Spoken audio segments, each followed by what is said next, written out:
smashing Meghan's plot to usurp Spencer's name scared Harry. Another cheap PR game. Sussex, Spencer, what do names really matter? Well, they do matter if you are British-based royalty. Every single door was open to Meghan and Harry in the UK, the Commonwealth, and in most other Western countries at least, just because Harry was HRH Duke of Sussex. And unfortunately, Harry is still technically a royal duke, although now he doesn't have the HRH title. And of course, now he is the son of the king. So then why are they wanting to change their last name? Well, apparently the list of reasons is quite long. I'm going to try and keep it short. Well, as usual, it's incredibly selfish. The rumors of a potential change to Harry's mother's name of Spencer is everything to do with their future earning potential. Of course, Meghan had this idea that she was going to become the next Diana. But ever since Megxit in 2020, it looks like things have not panned out the way that Meghan and Harry wanted them to. Their titles and name once brought them so much admiration and goodwill and respect, but they have spent the last 3 years squandering all of that. Their behavior just doesn't make any sense. I mean, instead of feathering their royal nest, basically they just crapped all over it. Oprah and Spare were just the biggest of the many dumps they took on their own royal dukedom, and along with it, the people of the UK and the royal family. My goodness, you got to be a special kind of dumb to put a shotgun right in your mouth and pull the trigger. But it seems like that's what the two of them love to do. They are so delusional, they're narcissists, and they are so obsessed with themselves, they believe that they are invincible. They believe that they are so adored, so beloved, and so far above the rest of us, that the rest of us are just going to love and accept everything and anything they say and do.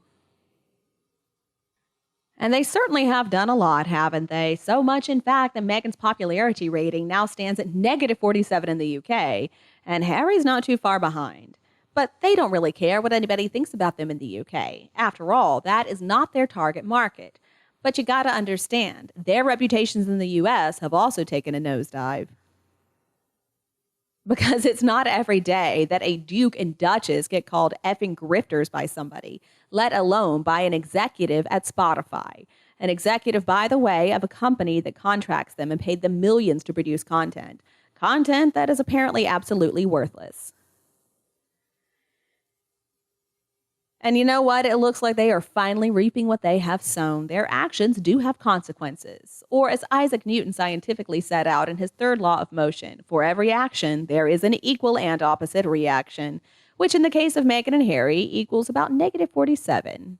There is such a bad smell that surrounds the two of them. Their titles now basically stand for nothing other than royal privilege and entitlement, treachery, family betrayal, and in some people's minds, even treason. Isaac Newton certainly knew what he was talking about, didn't he? So it looks like it doesn't really matter that they are still technically royals. Their reputations are in the toilet. I mean, that means zero marketability for the two of them, because what else do they really have? Any commercial value of their titles has expired a long time ago. And you know what? Their unceremonious dumping by Spotify is an attestament to that fact. In 3.5 years, they have gone from being so popular after their royal wedding to just plain hated. And probably a better indicator of their popularity in the US would be Hollywood. Who in the world in Hollywood can trust them? And who wants to be seen anywhere close to them? And I'm sure Netflix isn't going to be happy with the two of them. After all, there's no real royal connection to abuse anymore. And no coronation invitation for Meghan or an official king's birthday celebration for either of them. So what in the world are they supposed to do? Well, panic? Yeah, probably. It's not like they can just call home and ask for help. When all else fails, they could try a rebranding exercise. After all, they're big fans of that. So could that be why they switched PR companies from Sunshine Sachs to WME? Now, WME is a pretty famous talent agency. So probably they're hoping that somehow WME can magic a revival of their personal brand and somehow connect them with some money-making ventures. But you know what? Even WME is not really magical. It's not like they can breathe talent into the talentless. So why would a real agency like WME accept them in the first place? Well, the thing is, these PR and image companies are certainly not above selling their cashed-up clients all kinds of hopes and dreams. Because at the end of the day, whether Meghan and Harry succeed or fail, they make money off of them before things go south. You'll remember, of course, Sunshine Sachs. They made a lot of money off of Harry and Meghan while they could. And of course, when things got bad, that's when they decided to get away. Usually, rebranding is done by corporations whose products and services have become tired and simply are not meeting changing customer trends and tastes, or where their target market demographics have changed, or maybe the products are just old and nobody cares about them anymore, or maybe they're just looking for new markets. Some people may be asking, what on earth does a company have to do with a couple of ex-royals? Well, you'd be right to ask this question. Not very much, usually.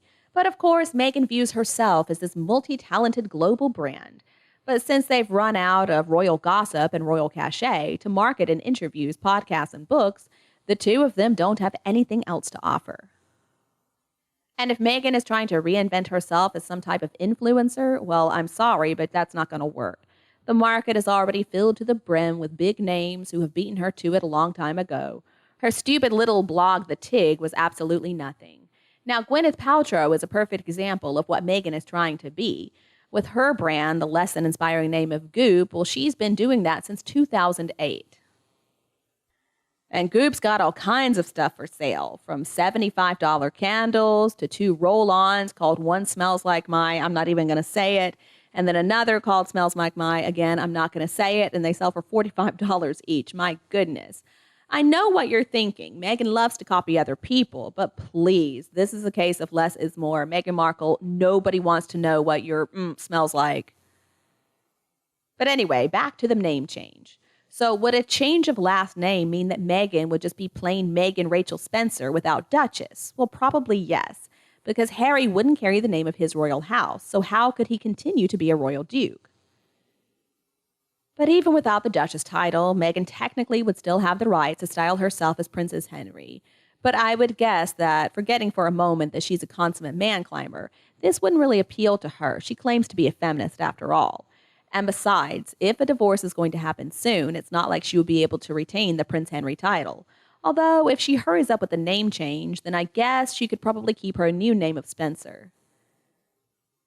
So what would be more valuable to a divorced duchess? A trashed duchess title that smells like a dead rat?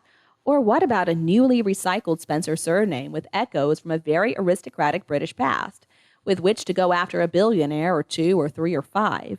Or perhaps with which to try to revive a nascent political career?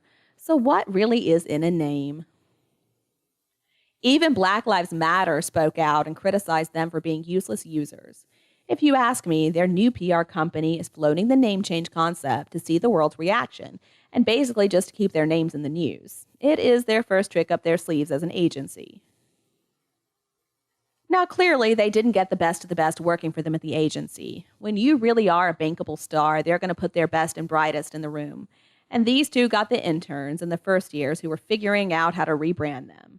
But after all, for Meghan and most narcissists out there, they consider any news about them to be good news.